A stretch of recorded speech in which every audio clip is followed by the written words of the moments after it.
The EU has demonstrated once again the EU has lost contact, in an attempt to blackmail the UK back to Northern Ireland, said a pro-Brexit campaigner.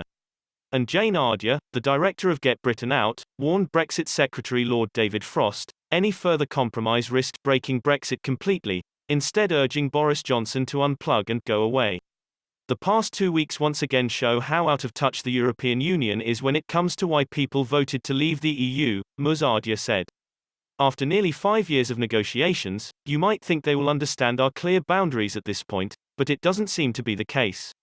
In response to the growing unrest in Northern Ireland and in an attempt to reduce the number of checks needed on goods moving between Great Britain and Northern Ireland, the EU has now had the temerity to suggest the UK permanently signs up to EU laws on food products and animal welfare.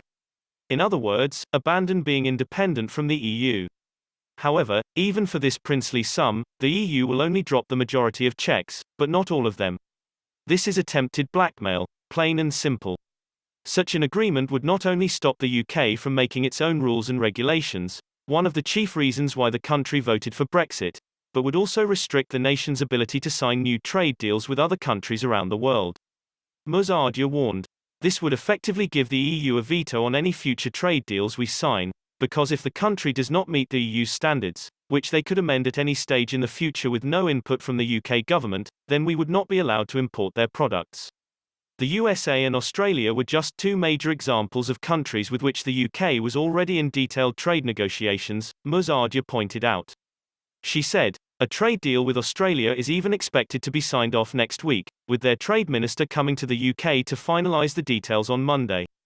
However, if we accept this EU blackmail, then this trade deal, and all the others we have signed so far would be impossible. It is as simple as that. It seems the EU's insistence on control over everything knows no boundaries. It is no wonder so many EU member states are struggling to survive, including former economic superpowers like Germany. Now is the time for us to reject these broken agreements and walk away on World Trade Organization terms. The Prime Minister must take these threats seriously instead of hiding behind his ministers and traipsing around the country taking part in photo opportunities in the lead up to the local elections.